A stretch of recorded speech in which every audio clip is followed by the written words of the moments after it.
आपको बताते चले कि 24 घंटे से ज्यादा का वक्त गुजर चुका है, लेकिन इन सब के बीच जिन आतंकवादियों ने हमलों को अंजाम दिया, अभी तक उनके बारे में कोई पुख्ता जानकारी नहीं मिल पाई है। लेकिन इन सब के बीच पूरा देश स्तब्ध है और वो बदले की मांग कर रहा है। आज गृह मंत्री ने बड़ी बैठकें की और न सिर्फ बड़ी बैठकें की, बल्कि जो लोग मारे गए हैं उनको जाकर श्रद्धांजलि अर्पित की, जो लोग घायल हुए हैं उनसे मुलाकात की और साथ ही पहलगाम में जाकर उन्होंने हवाई सर्वे भी किया, ग्राउंड जीरो पर भी हालात का जायजा लिया है। अब से 1 घंटे के बाद शाम 6 बजे सीसीएस की बड़ी बैठक होने वाली है और इस बैठक के जरिए पाकिस्तान को कैसे सबक सिखाया जाए उसको लेकर बड़ी चर्चा की जाएगी और उसके बाद फाइनल फैसला भी किया जा सकता है। लेकिन इन सब के बीच नेपाल के एक नागरिक समेत 14 राज्यों के कुल 26 लोगों की जान ले ली है इन आतंकवादियों ने। वो बेकसूर नागरिक जो जम्मू कश्मीर पहलगाम घूमने के लिए पहुंचे हुए थे, उनको मार दिया गया। किसी को कलमा पढ़ने के लिए कहा गया, किसी से उसका धर्म पूछा गया, किसी से नाम पूछा गया और फिर ताबड़तोड़ गोलियों से उनको छलनी कर दिया गया। अपनी आंखों के सामने एक महिला ने, जिसने 4 दिन पहले शादी की थी,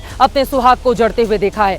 एक दुल्हन जिसने 1.5 महीने पहले शादी की थी, उसके पति को उसकी आंखों के सामने छलनी कर दिया गया और वो जमीन पर अचेत अवस्था में पड़ा रहा। न जाने कितनी कहानियां हैं जिनके बारे में अगर आप जानेंगे तो आंखें आपकी भर आएंगी। लेकिन सवाल यह है कि इन सभी का कसूर क्या था? क्या वो हिंदू थे? इस वजह से उनका नरसंहार किया गया। इसके पीछे पाकिस्तान की कौन सी सोच है? पाकिस्तान को सबक कैसे सिखाया जाए? आतंकवादियों के आका को आखिर कैसे सबक सिखाया जाए जिसके बाद वो जम्मू कश्मीर और हिंदुस्तान के किसी भी हिस्से में अपना फन फैलाना छोड़ दें? उम्मीद कर रहा है पूरा हिंदुस्तान की भारत सरकार सर्जिकल स्ट्राइक और एयर स्ट्राइक से बड़ा कोई फैसला ले, ताकि दोबारा इस तरह की हिम्मत और हिमाकत आतंकवादियों की ओर से नहीं की जाए। पर्यटकों पर हुआ यह सबसे बड़ा हमला माना जा रहा है। 26 लोगों की मौत ने पूरे हिंदुस्तान को इस बात को सोचने पर मजबूर कर दिया है कि आप धर्म देखकर लोगों की जान लेंगे। आतंकवादियों का अगर कोई मजहब नहीं होता है तो फिर चुन चुनकर इस तरह से टारगेट किलिंग क्यों की गई? जिस श्रीनगर में लाल चौक के बाहर मेरी मौजूदगी है, यहां से 90 किलोमीटर की दूरी पर है पहलगाम। वहीं पर आतंकवादियों ने इस आतंकी वारदात को अंजाम दिया। लेकिन इस पूरे मामले को लेकर अब सियासत भी जारी है। रॉबर्ट वाड्रा की ओर से बड़ा बयान सामने आया है और उन्होंने विवादास्पद बयान दिया है। उसके बारे में चर्चा आगे करेंगे, लेकिन दोनों तरफ से आरोप प्रत्यारोप के दौर किस तरह से चले हैं, आगे बढ़ते हुए एक छोटी सी रील दिखाते हैं आपको बयानों की। उसके बाद खास मेहमानों की होगी मौजूदगी, जिनसे हम चर्चा करेंगे कि पाकिस्तान को सबक सिखाने का ये वक्त है। तो पीओके को लेकर, पीओके पाकिस्तान ऑक्यूपाइड कश्मीर को लेकर भी क्या भारत सरकार को तत्काल लेना चाहिए कोई बड़ा और कड़ा फैसला? चर्चा शुरू करें उसके पहले ये रिपोर्ट देखिए। बोला कि शायद मुस्लिम नहीं है, उसने उसको गोली मार। बोला कि शायद मुस्लिम नहीं है, उसने उसको गोली मार।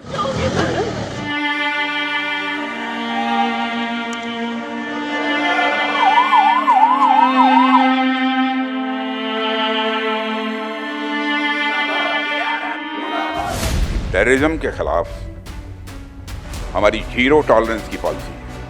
घटना के मद्देनजर भारत सरकार वो हर कदम उठाएगी जो जरूरी और उपयुक्त होगा, और हम सिर्फ उन लोगों तक नहीं पहुंचेंगे जिन्होंने इस घटना को अंजाम दिया है। हम उन तक भी पहुंचेंगे जिन्होंने पर्दे के पीछे बैठकर हिंदुस्तान की सरजमी पर ऐसी नापाक हरकतों की साजिशें रची। मैंने अभी ये प्रगति जगदाड़े, ये जो वहाँ टूरिस्ट है, उससे मैंने बात की, वो पुणे की है।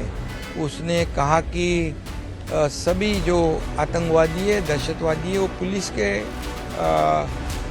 ड्रेस में आए थे और सबको नाम पूछ रहे थे, नाम पूछ कर गोलियां मार रहे थे। धर्म और राजनीति को मेरे ख्याल से ज़रूर अलग होना चाहिए, क्योंकि जब भी ये होगा तो मुझे लगता है कि जो ये गलत आतंकवाद का अटैक हुआ है वो होगा कि इस्लाम अलग है और कट्टर इस्लामिक उन्माद अलग है जो जिहाद को और आतंकवाद को जन्म देता है। और कुछ राजनेता अभी भी चुप्पी साधे बैठे हुए हैं, ये भूल जाते हैं आतंकवादी। इस समय देश के गृह मंत्री अमित शाह जी हैं, इस समय देश के प्रधानमंत्री नरेंद्र मोदी साहब हैं, और जब वो अपने शौर्य और अपनी वीरता पर आएंगे, मुझे पूरा विश्वास है इन सब आतंकियों को और इन आतंकियों के आकाओं को जरूर सबक सिखाएं। और ये कंडेमनेबल इंसिडेंट है। इसमें कश्मीर में टूरिज्म इंडस्ट्री को बहुत बड़ा इससे नुकसान पहुंचाने की कोशिश की जा रही है। जाति पूछ के, धर्म पूछ करके, कलमा पढ़ा के, मतलब पूरा कन्फर्म करके कि वो हिंदू ही हैं ये जो हत्या की गई है इसकी हम निंदा करते हैं। सबसे बड़ा टेररिस्ट आसिम मुनीर है। जिस तरह से इजराइल की 7 अक्टूबर का हमास अटैक हुआ था, ये उस तरह का अटैक है। इनको मजहब पूछ के मारा गया। अब इससे ज्यादा इंसानियत शर्मसार कहाँ होगी। मैं इन तमाम लोगों पे अल्लाह की लानत देता हूँ जो टेररिस्ट लोगों ने मजहब के नाम पे लोगों को मजहब पूछ के मारा जा रहा है। ये जानवरों से बदतर हरकत है।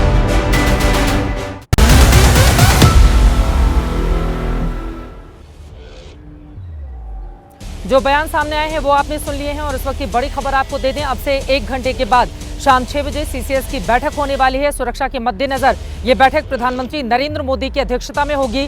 गृह मंत्री अमित शाह की भी इसमें मौजूदगी रहेगी। हालांकि श्रीनगर से वो जा चुके हैं, अब कितनी देर में वो पहुंचेंगे लगातार इस पर हमारी नजर है। और इसी के साथ ही साथ रक्षा मंत्रालय की भी एक बड़ी बैठक हुई है जिसमें सेना प्रमुखों की ओर से रक्षा मंत्री को दी गई है जानकारी कि अगर पलटवार किया जाए तो उसके लिए स्ट्रैटेजी क्या अपनाई जा सकती है। वहीं पाकिस्तान में भी हलचल तेज है, उसके बारे में चर्चा करेंगे। लेकिन अंकित गुप्ता हमारे सहयोगी जुड़ चुके हैं ज्यादा जानकारी के साथ। अंकित, सीसीएस की बैठक 1 घंटे के बाद शुरू हो जाएगी और क्या जानकारी, क्या खबर देंगे आप?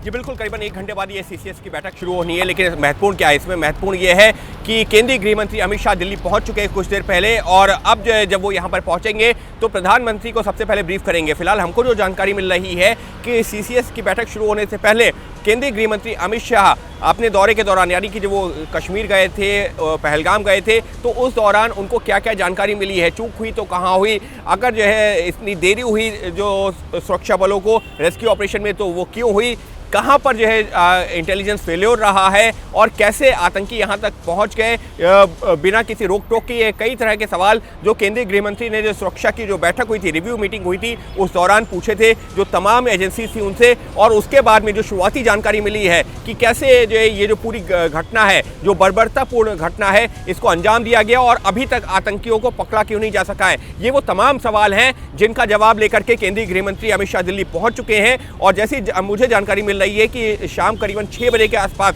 जो सीसीएस की बैठक होगी उससे पहले प्रधानमंत्री को इन तमाम पहलुओं पर जानकारी देंगे और उसके बाद में सीसीएस की बैठक होगी। लेकिन चित्रा, एक बात और दोहराना चाहूंगा, केंद्रीय रक्षा मंत्री का वो बयान जो अभी हमने अपने दर्शकों को सुनवाया है और उसमें जो सबसे महत्वपूर्ण चीज जो मुझे नजर आ रही है वो क्या है, वो ये है कि जल्द ही जवाब दिया जाएगा, कड़ा जवाब दिया जाएगा। और ये जल्द ही अपने आप में बहुत कुछ कहता है कि आज जब सीसीएस की बैठक होगी तो उसमें किन पहलुओं पर विचार हो सकता है। जी, पाकिस्तान को कड़ा और बड़ा जवाब दिए जाने की कोशिश किस रूप में होगी, कैसे आगे बढ़ेगी सरकार, ये बड़ा सवाल बना हुआ है। फिलहाल के लिए धन्यवाद अंकित इस पूरी जानकारी के लिए। आगे भी आपसे जानकारी हम लेते रहेंगे। खास मेहमानों की मौजूदगी है, उनके साथ महादंगल में चर्चा हम करेंगे। मेजर जनरल के सिन्हा जी, रिटायर्ड रक्षा विशेषज्ञ, इस वक्त हमारे साथ हैं। Retired major general SP Sinha ji भी हमारे साथ जुड़ चुके हैं, आप भी डिफेंस एक्सपर्ट हैं। MS बिट्टा जी, आप अध्यक्ष हैं all India anti terrorist front के, हमारे साथ जुड़ चुके हैं। प्रदीप भंडारी जी, आप राष्ट्रीय प्रवक्ता हैं, भारतीय जनता पार्टी के मौजूद हैं। मनोज काका जी, आप समाजवादी पार्टी के प्रवक्ता हैं, हमारे साथ जुड़ चुके हैं। सभी का बहुत बहुत स्वागत है। और कुछ ही देर में हमारे साथ जनरल VP मलिक जुड़ेंगे। आप पूर्व सेना प्रमुख हैं, आपसे हम जानने की कोशिश करेंगे कि अगर पाकिस्तान को सबक सिखाना है तो फिर किस रूप में भारत सरकार को आगे बढ़ना होगा।